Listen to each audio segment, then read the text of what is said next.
bambini. Allora, abbiamo Claudio e Federico alla griglia di partenza, si prepara subito dopo Pizzeghello Mattia e Minotto Andrea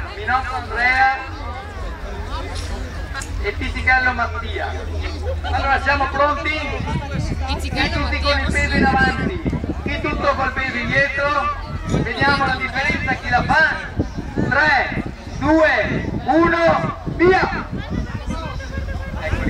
Eccoli qua, guardate la tecnica, ragazzi, chi la vede in una maniera, chi la vede in un'altra, importante è arrivare. Guardate chi fa la differenza.